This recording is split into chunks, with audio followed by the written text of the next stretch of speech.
สบายดีที่เวียงจันทน์นะพี่น้องพบกับซ่องเบาคำพาเที่ยวจานโนสิทธิ์เก่าเช่นเคยคลิปนี้กับโบไปโบมาใส่ถ่ายเปิดคลิปอยู่ที่ประตูใส่เช่นเก่าเช่นเคยเนาะ ตอนนี้เป็นเวลาประมาณ5:30พี่น้องเป็นตอนแรงของวันที่27วันพฤหัสที่27เดือน3ปี2024ท้องฟ้ามนหมองนิดจักหน่อยช่วงนี้เพราะว่าฤดูกาลเบิ้ลเนาะฤดูกาลเผาให้จูดให้อยู่ที่เขตเอเชียนะบ่ว่าจะเป็นทางลาวทั้งเวียดนามทั้งจีนทั้งไทยทั้งกัมพูชีเนาะจูดกันสนั่นหวั่นไหวพี่น้องช่วงนี้เดี๋ยวบ่าวคำจะพาพี่น้องลงไปลิ่นทางแคมป์ของเวียงจันทน์เนาะไปเบิ่งว่าบ่าวคำจะมีแอคทิวิตี้มีกิจกรรมอย่างติดตามไปน้ำกันเนาะนัดหมู่ไว้นางลิ่นน้ำกันน้อยนึงอยู่แคมป์ของเนาะไปจะบ่ค่อยได้ถ่ายกันจับกล้องถ่ายคลิปโดยพี่น้องเด้อเนื่องจากบ่าวคำเอารถคันนี้มาเนาะมันได้กำคาดก็เลยต้องถ่ายเป็นระยะให้ชนเหมือนกันเนาะไปตอนนี้บ่าวคำก็อยู่เส้น4หอมแล้วนะพี่น้องมาแวะถ่ายน้อยนึงให้ได้เบิ่งน้ำกันเด้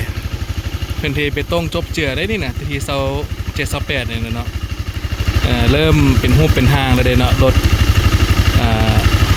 จักรก็เริ่มเข้าได้แล้วแต่ว่าสายไฟก็สิมายมยะเดี๋ยวจักหน่อยนึงเนาะ เริ่มเทไปต้งจบเจือแล้วหนาอยู่พี่น้องประมาณ20เซนเนาะ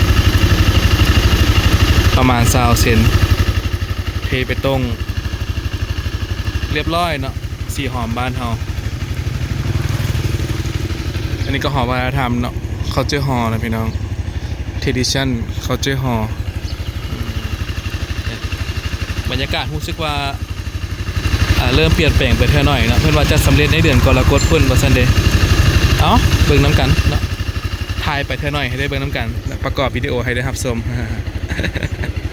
ตอนนี้บ่าวคำกับมาฮอดทางลงแล้วนะพี่น้องทางลงบอนที่จะไปลงหาดดอนจันทน์เนาะโรงแรมอัมมารีเนี่ยกำไซมือขึ้นนี่นะพี่น้องเด้อเนาะนี่ห้านอาหารปะซักเนาะขี่ขึ้นมานี่ย่างขึ้นมานี่แล้วมาลงบนรถวีโก้ลงหันเนาะรถรีโวลงหันแล้วจะเป็นทางลงไปทางหาดเนาะเดี๋ยวขับรถพาไปเนาะโมหาอยู่หันละไปเบิ่งน้ำกันบรรยากาศจะเป็นจังได ปล่อยถ่ายให้ได้เบิ่งน้ำกันแต่เป็นกำลังจะตกดินอยู่พี่น้องแต่เป็นกำลังจะตกดินนี่ก็สาย TikTok สาย YouTube วันนี้น่าจะเป็นผู้สาวต่างประเทศเนาะไปเบิ่งน้ำกันถ่ายเล็กถ่ายหน่อยบ่ค่อยได้ขี่น้ำถ่ายนำเนาะเนื่องจากว่าขับรถมีคาดมาพี่น้องเอารถไอมาเนาะ ลงไปเบิ่งน้ำกันไปเฮานะติดตามไปน้ำกันเนาะจะมีกิจกรรมอีอย่างกินข้าวกินน้ำจังใดเบิ่งน้ำกันคนสิหลายปะตอนนี้ก็มาฮอดแคมป์ของเวียงจันทน์แล้วนะพี่น้องลงทาง3 แยกปักประซักเนาะลงมาลิ่นน้ำกันนี่แมนหมูเนาะคำล่าพี่น้องเจ้าของเพจดังเพจยังเกาะฮะคำล่าพาเที่ยววะ คือว่าเห็นแชร์อยู่นั่นอยู่คือว่าเห็นแชร์อยู่ในFacebook ส่วนตัวอยู่นี่แมนผู้สาวเพิ่นนะพี่น้องของแท้ด้วยนี่เด้เคยใต้ไพ่เหนือด้วยนี่นะ เจ้าคนใส่เกาะอุดมไซเนาะอยู่เมืองใดเมืองแบ่งไปทางเมืองหุ้นเนาะแต่ฮอดเมืองแบ่งกันพี่น้องเมืองแบ่งเมืองงาเนาะเมืองแบ่งเมืองงาไปทางเดียวกันเลยพี่น้องนี่กับโรงแรมอัมมารีเนาะมื้อนี้นัดกันมากินข้าวแคมป์ของโอ้เดี๋ยวกระเท้าเต็มแล้วนี่คันเท้าเต็มแล้วมันแตกยั่วๆแต่คนมาเก็บเท้าอยู่นี่จังไหนมื้อนี้พักเวียกมากินข้าวแคมป์ของเนาะของแท้เลยพี่น้องนี่สายทัวริงนี่เดินทางเทื่อนึงเป็น1,000 ลักเนาะไปกลับบ้านนี่แต่ละมื้อโอ้บ่แม่นง่ายของแท้ลีเดอร์เสียคำล่าเลยนะปู2 ชั้นนะตินี่เดี๋ยวเขาเอาศาสตร์ปูทับตึมไปนึงมันจึงกันบ่ให้ซึมเอารถมาพี่เลยคำล่าจอดใกล้กันพี่เลยมันจึงได้เห็นวิวกันเอากีฬาได้เนาะโอ้ยพอคำล่าจื้อผิดอีกละเปลี่ยนซื้อใหม่ให้ตลอด พิ่นก็เฮ็ดเวียกอยู่โรงแรมนี่พี่น้องตะกี้ก็อยู่แลนด์มาร์คเดี๋ยวนี้อยู่ฮิลตันดับเบิลทีฮิลตันเครือของอเมริกาพี่น้องตะกี้เป็นเครือจีนเนาะเป็นแลนด์มาร์คอันนี้เป่าไฟสิเนาะบ่ได้นึ่งข้าวนึ่งมาแต่บ้านละอืมชื่อหยังก่อนเจ้าน่ะชื่อไผ่เนาะไผ่พงไผ่นะพี่น้องพงไผ่ป่าไม้หลัวเต็มพี่น้องอย่างนี้เนาะไม้ดินบล็อกนี่จะก็มาแต่ใส่เพราะว่าไหลมากับน้ำโพติบนเนาะยังมีคนลงมาซัพพอร์ตในดินบล็อกนี่เดี๋ยวปิ้งป่านะพี่น้องเลาะซื้อป่าบ่มีป่าอย่างมีแต่ปลานิลเอาปลานิลแล้วมันกินง่ายมันบริใจก้างท่าปลาน้ำคลองขึ้นมาจึงไปซื้อน้ำเพื่อนเอกเนาะเพราะว่าเพื่อนหาป่าอยู่ฮั่นเนี่ยเรือกำลังไหลมองอยู่เนี่ยเนาะกำลังไหลมองกำลังกู้มองอยู่เดี๋ยวเบิ่งน้ำกันว่าเพื่อนจะได้ป่าอย่างเนาะเดี๋ยวบอกคำถ่ายให้เบิ่งกิจกรรมที่แคมป์ของเวียงจันทร์บ้านเฮาขี้ยากระสีหกได้จักหน่อยหนึ่งเนื่องจากว่าคนหลายพ่อพันแม่นะพี่น้องจะผู้ใดสิอนามัยบ่อนามัยเนี่ยสินะเนาะนี่พาลูกพาเต้ามาลินแคมป์น้ำเนาะ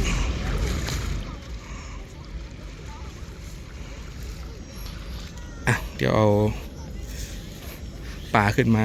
ให้เพิ่นเอือบเกลืออย่างกันพี่น้องแล้วจึงปิ้งน้ำกันเนาะนี่เพิ่นก็เริ่มมาเนี่ยพี่น้องคลิปมุนคลิปฝุ่นเนี่ยโอ้เนี่ยอยู่เนี่ยทางลงมานี่อยากว่าเกือบจมพุ่นแล้วนะเจือกจมคลิปฝุ่นพุ่นแล้วทางลงมาน่ะเมนูมื้อนี้เขาก็มีปิ้งป่านะพี่น้องป่าน้ำนองเด้อบนป่าน้ำคลองเด้อเนาะป่าน้ำคลองก็เพิ่งกำลังไปหาอยู่แล้วก็ปิ้งเบิร์ดเนาะ เบิร์ดทงไซปิ้งนกกระทาพี่น้องเดี๋ยวโมลงมาเติมผู้นึงนี่พามาเบิ่ง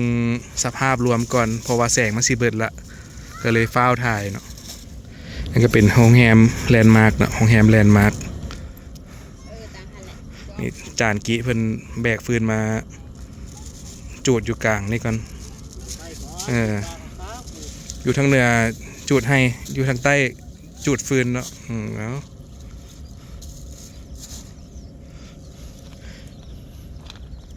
เพื่อนเฮ็ดพี่น้องบอกคำฝอยอย่างเดียวมื้อนี้เรื่องฝอยเนี่ยขอให้บอกอะไรกำลังย้ายฟืนมาคนมีไฟได้นะคนดังจิว่านี่นะคนดังอยู่น้ำกัน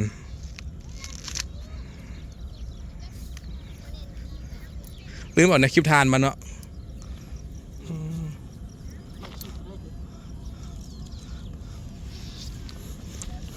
จานกี้นี่เป็นคนสวรรณเขตนะพี่น้องมาอยู่เวียงกันหลายฟ้าหลายปีละอยู่ทางบ้านอย่างเกาะบ้านบรรทวดด้วยเนาะอย่างเกาะนนสีทันนะพี่น้องเมืองจำพรใกล้สุยเพื่อนว่าส่วนบ่อคำไปลินอยู่แต่กับบ่ทันได้ไปเถอะเนาะเนื่องจากว่าบ่อคำไปเพิ่นมาบ่อคำมาเพิ่นไปนะเพิ่นเฮ็ดเวียกโรงแรมมันต้องเวียกประจำนะเนาะติดตามน้ำกันพี่น้องแสงกำลังสีเบิดละแคมป์ของบ้านเฮาวัตถุขึ้นหลายดอกแท้เนาะบัดนี้แม่น108 ดอกบ่จังนี่นะวาง4-5 มื้อก่อนก็มีเด็กน้อยจมน้ำเลยพี่น้องไปฟูอยู่แถวเดบุทางใต้พุ่นแหละเด็กน้อยลิ่นน้ำไทยบ้านอย่างบุญเลยเนาะว่าคำบ่จือมาลิ่นกับหมู่แหละซอกบ่เห็นเนาะจมน้ำเวียงจันทร์บ้านเฮาในช่วงท้ายเดือนมีนานะพี่น้องถ่ายมาฝากพี่น้องทุกคนเด้อเนาะอยู่ทางไหนประเทศต่างประเทศทางอเมริกาทางฝรั่งอังกฤษอยู่ใส่กันแล้วแต่เนาะออสเตรเลียขอบใจที่สนับสนุนบ่าวคำตลอดมาแล้วก็พอได้ถ่ายคลิปถ่ายอย่างให้พี่น้องได้รับชมซูมอะไรพี่น้อง ลืมเนาะคันซูมเด็กน้อยหลายใน AI มันสิจับเด้คันมันสิจับแล้วเพื่อนห้องไว้เองมันสิว่าเป็น ขาดอนาจารนะพี่น้อง AI นะปัจจุบันนี้บ่คือตะกี้ละนี่ถ่ายผู้สาวนี่ก่อนงาม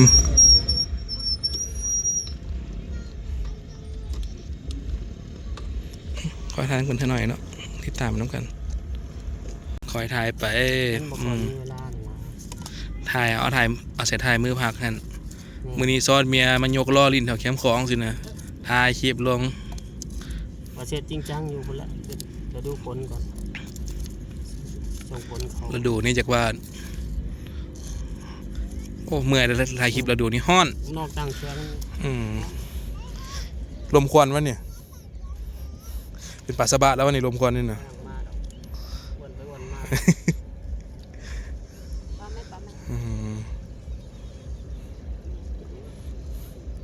คนมีไฟนะพี่น้องคนมีไฟอยู่น้ำกัน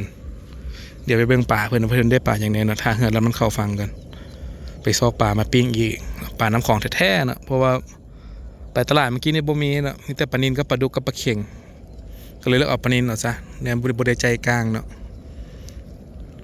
เดี๋ยวเบิ่งว่าเพิ่นสิได้ปลาขาวหรือว่าปลาอีกอย่างติดตามไปน้ำกันปลานิลแคมป์ของเคยซื้อวัง4-5 มื้อก่อนไปกินอยู่ห้างกาแฟโล80,000นะพี่น้องเพิ่นจะขายอยู่กล้องแลนด์มาร์คหั่นแต่ว่าต้องย่างลงไปซื้ออยู่แพได้คันตอนแรงบางมื้อคันมีหลายอีหลีเลยเพิ่นจะเอาขึ้นมาขายอยู่แคมป์ทางเนาะอยู่ใกล้ตัวแลนด์มาร์คแล้วก็น่าจะเอาในวงหั่นนะ2บ่อนนี่แหละที่ขายก็อยู่แคมป์ของหรือว่าคันฟุกเนาะอยู่นี่เพิ่นก็มีขายอยู่ลุมนี่อยู่บนเรือจอดใกล้ๆนี่เนาะนี่มีพักอีกวะนี่โอ้ครบบ่ตัวนี้นะบ่ได้พันติโอ้เสื้อนะอาจารย์กีนี่ของแท้เนี่ยวันนี้มันแห้งโพดนะพี่น้องไฟแบบนี้นะวาง2-3 ปีก่อนนี้จะมีห้างขายเครื่องอยู่นี่พี่น้องปัจจุบันนี้เพิ่นบ่ให้ขายแล้วเนาะจะมีห้างขายเครื่องน้อยๆอยู่นี่เดี๋ยวนี้มีขายอยู่เทิงพุ่นเนาะบอนเฮือพุ่นลงทางห้านอาหารตำมั่วพุ่นเนาะลงทางห้านอาหารตำมั่วพุ่นทางเทิงพุ่น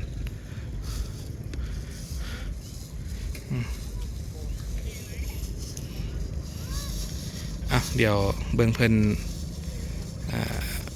ปิ้งปูปิ้งป่านะกันพี่น้องเนาะซัมซาหมูอีกผู้นึงมาฝั่งไทยมันกระสังป่าเต็มเนาะเนี่ยกระสังป่าเต็มบนนปคเนาะหน่วยรักษาความปลอดภัยตามลำน้ำโขงนะพี่น้องเนาะนปคหนองคาย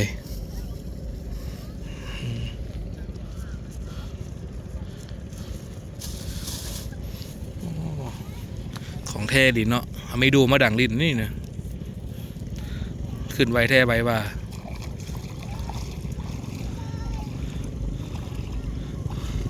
ฝรั่งงงเลยพี่น้อง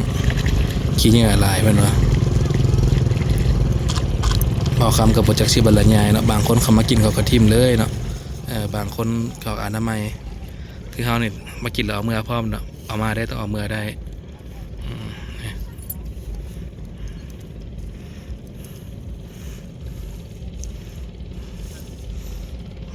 ติดตามแล้วกันพี่น้องคอยทายไปเท่าหน่อยเนาะ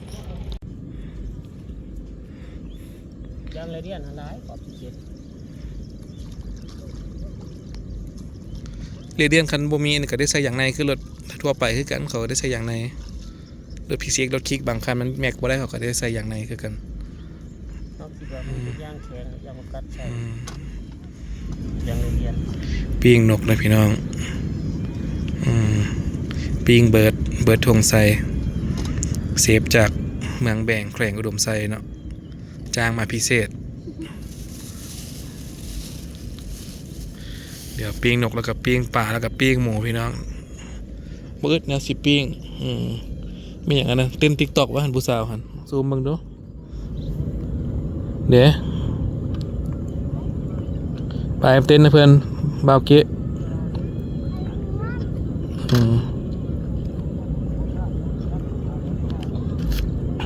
มาผู้เดียวนะพี่น้องสายเดียวเลยบอกคำบอกคายเมียที่ไปหาพันยุนอ่ะอนุญาตเมียให้ถ่ายได้นึงก็เอาขอจะได้ถ่าย คนก็ลงมาเรื่อยๆพี่น้องเนาะช่วงนี้จากโมงแล้วนี่ตัวเป็นคำลงกันได้นี่นะ ใส่เกลือ 8:14 นาที ใส่เกลือแล้ว ยัง โมง14 นาที เกลือมันก็อยู่หั่นนะ ดี มันมีอันนั้นอยู่เลยมีอย่างว่าของว่าเบิ่งในกระเป๋าด้วยเสียกิมันมีอันเจ้าจีนหันนะคันมาจากห้วยนิดนึงก็โอเคนะกระตุกอยู่หันเห็นบ่ในตุกเขาแหละกระตุกเขาแหละในถุงเขาแหละเขาจะให้มันเผ็ดๆหน่อยนึงนะห้อยใส่ปลานินน้ำหนองเลยพี่น้องบนปลานินน้ำของเลยนี่เด้อเดี๋ยวซีน้ำกันเนาะเซฟเพิ่นจะลังสรรค์ออกมาจังใดติดตามไปน้ำกัน ๆเข็มปี๊บปี เซฟกระตาขี้เมียงเซฟกระแตะขี้เมียงตัวนี้กับ กับแม่น้ำของเวียงจันทน์เนาะบุหรี่บ่ได้พอกันโอ้จากว่า2-3 ปีแล้วเสียกี้นี่พี่น้องเห็นแต่กันในออนไลน์เฉยแต่ว่าตัวแท้เนี่ยบ่ได้เห็นเนาะล่าสุดเพิ่นไปปีนหลังคาให้โยมหลังคาอยู่ฮานแม่เนาะเกือบรู้คันบ่คำขึ้นนี่มันรู้ล้วนเฮือนหลังคานั้นใครแต่เสียกี้ขึ้นเพิ่นโตเบาได้นึง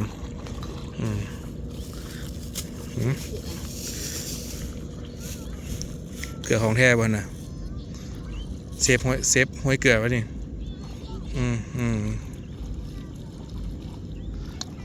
เอามักเผ็ดแล้วใส่หลายมักบ่เผ็ดแล้วใส่ธรรมดาแต่มาจำอยู่นอกก็ได้กินเผ็ดอยู่ที่เจ้าน่ะ กินได้อันนี้ ผู้หญิงนี่มากินเผ็ดได้แต่บะฮงนี่ป้าเถอะ แล้วกินเผ็ดมันจะเสีย 10 20 หน่วยพี่น้องผู้ชายเฮา3 หน่วยนี่มันปากโพงแล้วเนาะผู้หญิงนี่กินมากินเผ็ดนี่การทุบกะลิกแบบพื้นบ้านเฮาเนาะ ใส่ยังหันใส่นี่ปะ เอาตามสูตรเซฟเพิ่นเว้าแล้วเด้อผู้นี้มันฝอยผู้เดียวอย่างเดียวได้อผู้นี้น่ะ ใส่จิ้มปลา เซฟมาแต่แกงกอกเมืองจำพรนะพี่น้องตะกี้โอ้ทางไปพี่น้องไอ้บอกคำไปจนจะให้เนาะเดี๋ยวนี้ทางดีสบายสุยเห็นปานทะเลพี่น้องลมพัดเพื่อใดละป้าโทน้ำฟองเนาะ กินอันนี้เจียวนี่แหละ เจ้าจีนใส่น้อยหนึงก็ได้เดี๋ยวเขาจึงใส่แยกเวลาเขาจะกินเผ็ดต่างหาก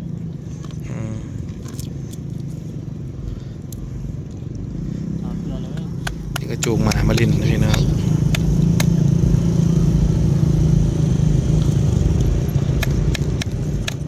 อุ้มมาลินเนาะ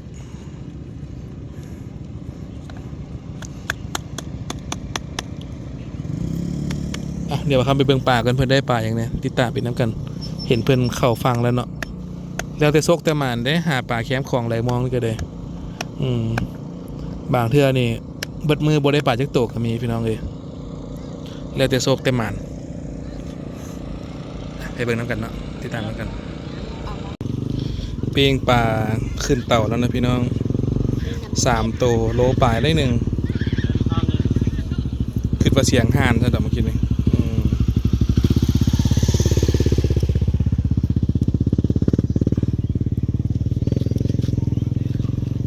ไม่เนาะดินดาวๆเมื่อกี้นี่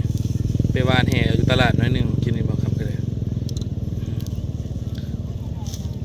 ปิ้งป่าปิ้งนกกระทาสูตรเมืองแบ่งพี่น้องเดี๋ยวมื่อหน้าบอกคำนัดเพื่อนไปซิวตื่มเนาะอ่อนทัวร์ช่วงนี้บอกกี่กำลังจะสร้างช่วงฤดูฝนนี่แหละติดตามไปน้ำกันอากาศอึ้งตึงพี่น้องสิลมกับบ่ลมสินั่นกับบ่นั่นเนาะอึ้งตึงฮ้อนเอาว่าซั่นซะเนาะฮ้อนเอาเพิ่นพายุสิเข้าช่วงต้นเดือน4นี่เบิ่งนำกันว่าสิเข้าแท้บ่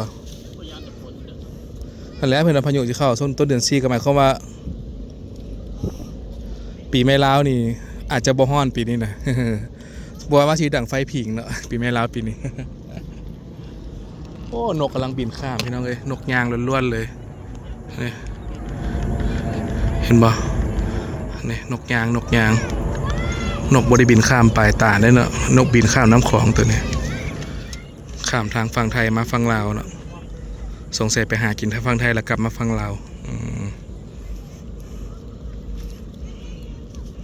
นี่บอลเรือประมงจอดนะพี่น้อง จะเจาะหลายจุดเนาะท่าทั้งเทิงแน่ท่าแลนด์มาร์คท่าปับประซักนี่แน่อันนี้มันเหือมาเต็มน้ำเทินนี่พี่น้องนี่เหือน้ำยวงนี่เนี่ยเหือถังน้ำมันยนต์เนี่ยเนาะกล่องเป็นอลูมิเนียมเป็นโลแบบประมาณนี้ถ้าเบิ่งหัวหน้าเพิ่นไหลมองขึ้นมาเนาะกู้ขึ้นมาสิได้ป่าน้อยหลายชนิดติดตามนำกันเพิ่นว่ามองลงน้ำได้มีรุ่นนะพี่น้อง คันมองบ่ลงน้ำนี่บ่ท่าก็ได้เนาะอันนี้บางเทื่อเพิ่นได้หลายก็ขอปั่นซื้อน้ำเพิ่นติดตามไปนำกันเนี่ยฟังนปคอย่างฟิ้งอยู่พุ่นน่ะเนาะโดยหมดแก้มนะเป็นอย่างประมาณคนก่อน มัน ก็ต้องแปลงโมเป็นประมาณหลังจากวันนี้มาลองมึง หูเรื่องเลยเนาะเมื่อไปไว้เห็นบ่ ดึงแต่กับจัวลมตลอดเนาะ 5-6 ลำที่เพิ่นหันจะต้องแปลงโมเขาจะซื้อมองใหม่ โดย เพราะมองตัวนี้มันบ่ถือแล้วเขาก็ ถ้าล่างมองมืออื่นมือหือไปเลยเนาะมืออื่นนี่ก็มืออื่นนี่ก็15 ค่ำมืออื่นนี่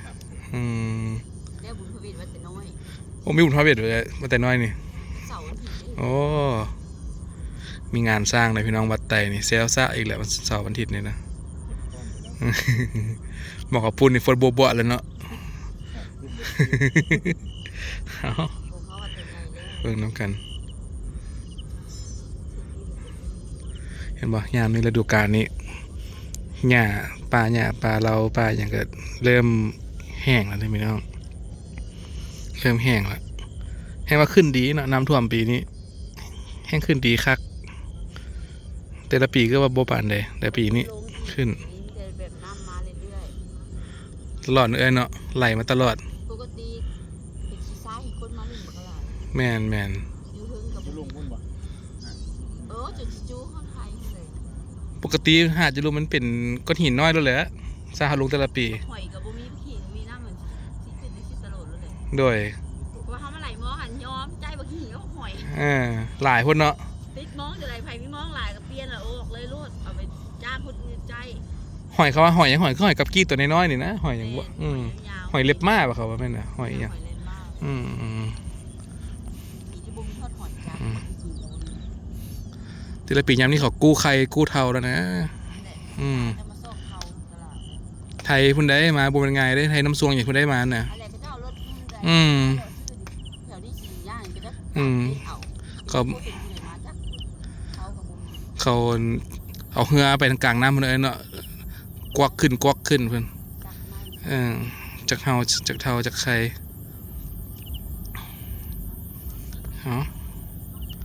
เบิ่งน้ำกันพี่น้องติดตามไปน้ำกันเวียงจันทร์มื้อนี้ท้องฟ้ามนๆแน่เนาะช่วงฤดูกาลเผาแห้งช่วงนี้ภาคเหนือภาคใต้อ้อมประเทศอ้อมข้างเผาขับทีบเบิ่งเรดาร์ไฟเออร์อินเซาท์เอเชียเด้อพี่น้องเด้อเนาะถ้าอยากฮู้ว่าเป็นจังได๋นะติดตามไปน้ำกันอะไรพี่น้องความบังของหมู่บ้านกำลังขี่เข้ามาแล้วเบิ่งดูสิได้เห็นหน้าปลาน้ำของปลาอย่างมื้อนี้ติดตามไปน้ำกัน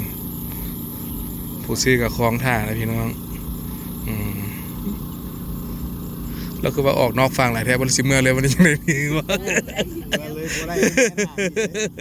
มุยงหมวกนี่เนาะเอ้ามาได้เอาก่อนได้คันบ่นานมาน่ะมาเบิ่งก่อนได้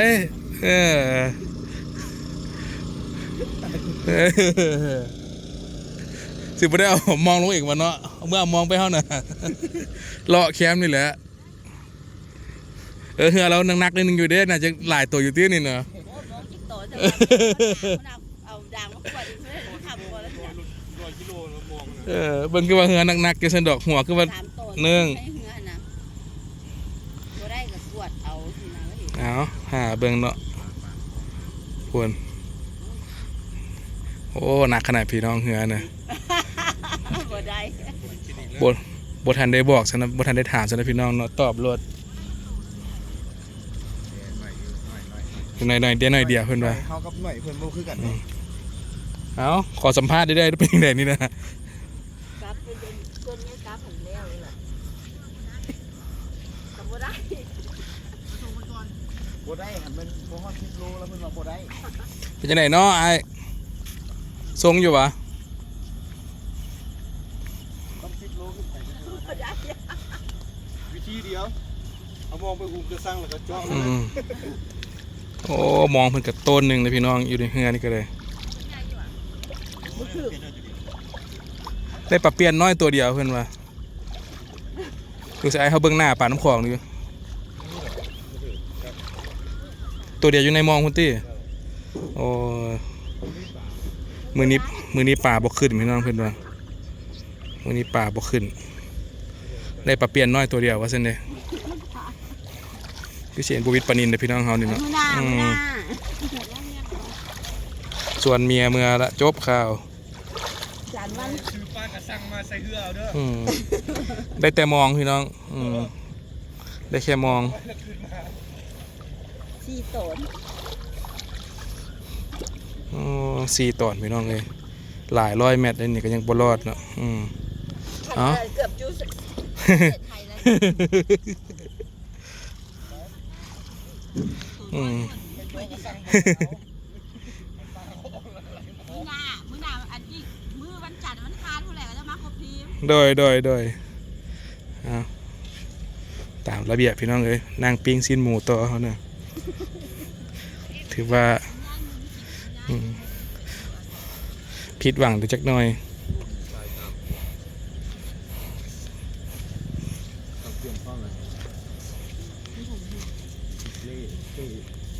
โอ้คำมือตื่นตาพี่น้องเลยแต่ก็บ่เป็นอย่างเนาะเนื่องจากเตรียมไฟมาแล้วซุปเปอร์สปอร์ตไลท์เนาะขาดแต่ตู้เย็นกับโทรทัศน์บ่ได้เอามานี่นะกับพัดลมเจียกิบริการคือเก่าเนาะโอ้ปิ้งหอมอะไรพี่น้องเลยหอมกรุบอยู่เนี่ยหมู3 ชั้นนกกระทาปลานิลครบปิ้งอยู่นี่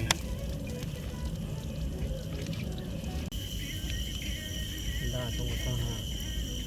ฮอนด้าเวฟ 110 ฮอนด้าขึ้นคนเก่าหลายได้ภาษีขึ้นนะตะกี้35,000 40,000เดี๋ยวนี้ป่ายไปละ เงินเคยได้มาซื้อมานะ เดี๋ยวเขาจะซื้อรถไฟฟ้าแล้วต่อไป โอ้พี่น้องซีนดาดไฟอีหลีนั่นเนี่ยเนาะ เราไปเท่าไหร่ โอ้ซีนดาดไฟอืม มันลงมันก็มีน้ำมันลงแล้วมันก็หมด ไงกุ๊บแมงเมาเงาใจกระเตียนอย่างนี้พี่น้องเนาะถือว่าห้วยนี่นี่ เต็มนี่โจ้มีพันเลย ช่วงยามฮ้อนแมงเมานี่มักออกขนาดเนาะแมงเมาแมงจีนูนสินะเนาะแมงเมาแมงจีนูนหลายขนาดนี่ก็นางท่าตั้งแต่5 โมงป่ายนะกำลังมอเศรษฐกิจเลยพี่น้องเด้มีตำบักฮุงมีข้าวเหนียวเนาะตำบักฮุงข้าวเหนียวเคียบหมูน้ำดื่มครบวัตถุดิบเขานะเอาหาเบอร์น้ำกันต่อไปเนาะติดตามไปก่อนเรื่อยๆเขาเอาไฟมาอยู่เนาะถือว่านั่งได้ยาวๆเลยมื้อนี้หม้อไฟของแท้ หม้อไฟรถใหญ่ก็10 แอมป์พี่น้องเนาะแบกมานำนี่ โอ้เสียหัดมาแล้วพี่น้องนี่มันสายเดินป่าเนาะสุดยอดเลยเรื่องเดินป่านี่มันที่หนึ่งเนาะคนเนี่ยอยู่ป่าละเหมาะสินะป่าตะกบสินะ ป่าตะกบเดี๋ยวเซฟเฮามื้อนี้แต่งกิน2 ชั่วโมงเนาะ พอแล้วแหละ เซฟเฮาโอ้หอมกรุบพี่น้องแมงเมาจนวินเนาะแมงเมาจนบ่ต่อ3 ชั้นเบคอนบ่ซอยนะพี่น้องเอาข้อเสียคือมื้อนี้ป่าน้ำของบ่มีเนาะเดี๋ยวแก้มือมื้อหน้าพี่น้องกินปลาหนองไปก่อนปลาน้ำหนองไปก่อนปลาน้ำของเอาไว้น้ำหลัง เพราะว่าเฮือนหาบ่ได้พี่น้องเพื่อนป่าบ่ขึ้นมื้อนี้นะปิ้งเบคอนนี่ก่อนปิ้ง3ชั้นนี่ก่อนงับพี่น้องแบบนี้กินมาซื้อปลาน้ำคลองไม่ใช่เอาถ่านมาเพิ่ม เขาก็บ่ไหลกลางคืนเด้เนาะบางมื้อกันป่าหลายเขาไหลกลางคืนเด้บางมื้อกันป่าหลายนะแต่มื้อนี้ป่าบ่ได้เขาก็เลยแคนเซิลได้มีเงินลำหนึ่งไหลอยู่หั่นเดียวกินข้าวแรงแล้วลงไม่บางคนก็ไหลกลางคืนพี่น้องล่องไผ่ล่องมันเนาะบางคนล่องแรงล่องเศร้าแล้วแต่กะแต่อย่างเขาเอาเดี๋ยวเสียกิบริการต่อน้ำกันพี่น้องที่แคมป์ของบ้านเขาเนาะคลิปนี้ก็เป็นช่วงนี้ก็มีแต่กินพี่น้องกินข้าวเปียกกินนั่นกินนี่ช่วงนี้อุดมสมบูรณ์ขนาดเบาคำก็เลย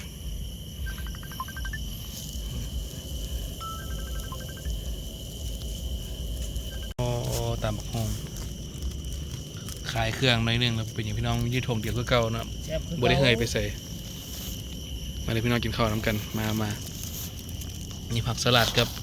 บัวละพาเนาะปลานิลน้ำหนองก็เป็นน้ำคลองเลยปลานิลน้ำหนอง3ชั้นไข่บุแม่นโตนกกระทาสำหรับบุเป็นไข่นกกระทาเลยเอากินข้าวน้ำกันนะพี่น้องตัวนี้ก็8 โมงยัง5 นาทีแล้วเนาะมาแต่5 โมงครึ่ง6 โมงยังประมาณ2 ชั่วโมงเนาะเตรียมการเดี๋ยวเอาน้ำออกได้หาตะกันนั่งกันเลยน้ำออกตำหุงก็โอ้ทำแก้วเนาะเหมือนประหยัดเลย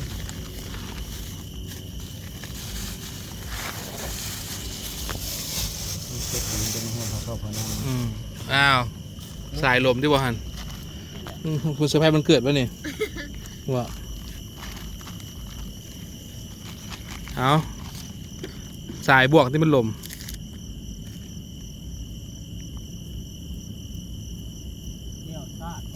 บอดแล้ววะ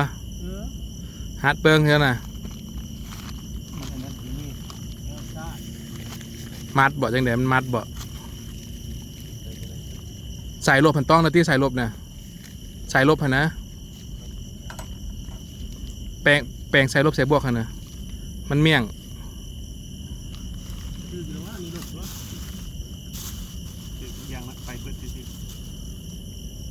โบเบิร์ดได้ไฟน่ะ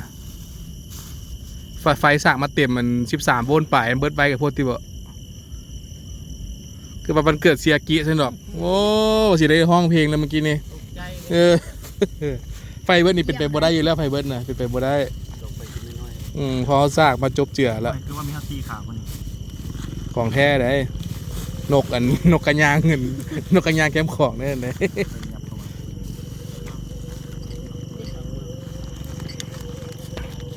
โอ้กระถินก็มีพี่น้องกระถินบัวเริ่มทินนี่กระถินน้ำถินแท้ได้นี่นะมากินน้ำกันเลยพี่น้องเด้อจนได้มานั่งกินข้าวแคมของเนาะนี่แหละสภาพบรรยากาศนะชิวขนาดเอาเปิดดิบของเอาเริ่มก่อนเสียกิเปิดพิธี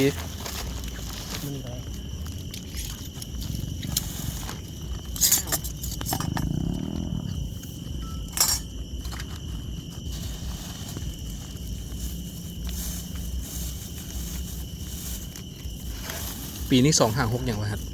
8อะไรเขา8วะข้ามตะกอนยังเงินตกขึ้นเหลือแต่เท่าไหร่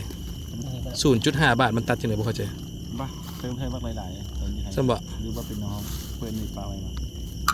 จังหวะกายเข้มของเท่าไรครับบ่ได้ปิดเพื่อน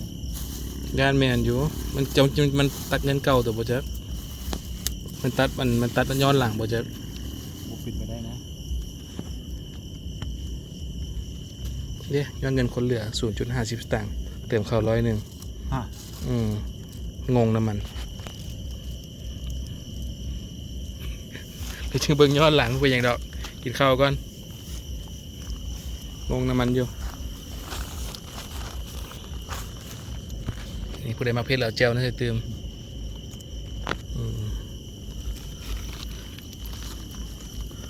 ของแท้อีกแล้ววะนี่โอ้สูตรสำเร็จตัวนี้นะสูตรสำเร็จ สูตรสำเร็จนะพี่น้องเอาไหมน้องสาวน้องจากเอ้ยบุนี่น้องไปก่อนห้องเอ้ยเดี๋ยวสิเครียดห้องเอ้ยเดี๋ยวสิบ่ปิ้งปลาให้กินห้องน้องไปก่อนซะ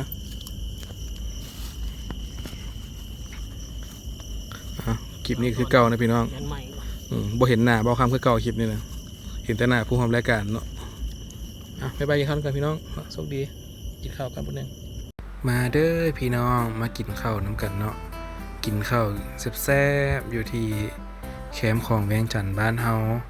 เมนูกับมื้อนี้ก็มีปิ้งสิ้นหมูเนาะปิ้งปลาปิ้งนกกระทาตำหมักฮงแล้วก็ข้าวเหนียวนะพี่น้องเป็นเมนูที่คนลาวเฮานิยมกินเนาะคันมีข้าวหลามปิ้งไก่เส้นนี่แห้งบ่ให้ว่าบรรยากาศมื้อนี้ก็เป็นตอนแรงที่อากาศอึ้งตึ้งนะพี่น้องบ่หนาวบ่ร้อน แต่ว่ายุงบ่หลายเนาะถือว่าเหมาะแก่การมานั่งลิ้นนั่งพักผ่อนคันมีลมแห้งหลายผัดสิมีขี้ฝุ่นนะพี่น้องผัดสิมีขี้เนี่ยอย่างปิวไปปิวมาว่าซั่นซะคันถ้าอากาศอึ้งตึงจังซี่บ่มียุงก็เป็นตะนั่งอยู่ได้ มากินข้าวแล้วกันพี่น้องบ่าวคำก็โซท้องใหญ่อยู่แล้วเนาะกำขวาก็เป็นน้องซ้ายเนาะสึกิล่ากำซ้ายก็เป็นแฟนเพิ่นเนาะและคำซ้ายเมื่อกี้นี่ก็เป็นโมบ่าวคำเดี๋ยวมื้อหน้าบ่าวคำพาไปเลาะทางใดฝากพ่อพี่น้องทุกคนกดไลค์กดติดตามกด Subscribe เด้อนะเป็นกำลังใจให้บ่าวคำได้สร้างสรรค์คลิปใหม่ๆถ่ายมาฝากพี่น้องทุกคนอยู่ทางในประเทศต่างประเทศอยู่ทางอเมริกาทางแคนาดาทางฝรั่งออสเตรเลียหรือว่าอยู่ไสก็แล้วแต่เนาะเป็นกำลังใจให้ทุกคนสู้ๆเนาะมีเงินมีคำสุขภาพแข็งแรงกันทั่วหน้าพี่น้องรับสมคิดนำกันต่อไปเนาะตอนนี้บ่าวคำไทยให้เปิดแลบพี่น้องเลยแปดเติร์ดนะพี่น้อง ล้างให้อย่างโคตร เป็ดเติร์ดเอาโคมเขานะสู่ซีวิขึ้นไหนนะโคมนี่นะพอดีแซ่บนะพี่น้องพอดีแซ่บยุงกับบัวหลายช่วงนี้แมงเมากับเบิดแล้วเนาะขอบใจพี่น้องที่ตามรับชมเนาะพามาเบิ่งบรรยากาศแคมป์ของเวียงจันทน์ในช่วงท้ายเดือนมีนาปี2025นะพี่น้องเอาประมาณนี้เด้อเนาะถ่ายมาฝากกันว่าปิกนิกก็ได้เนาะแคมป์ของบ้านเฮาสบายขอแต่มีฟืนมีไฟมีอุปกรณ์อย่างกันมานั่งลิ้นได้เนาะแต่ให้รักษาอนามัยช่วยกันหั่นแหละเนาะเพื่อเพิ่นสิบ่ได้เปื้อนมันสถานที่ให้มันสะอาดสวยงามมาดินมาอย่างมันจึงสีงามท้ายหกกับสีงามนะความหมายบ๊ายบายพี่น้องสวัสดีทุกคนเนาะขอบใจ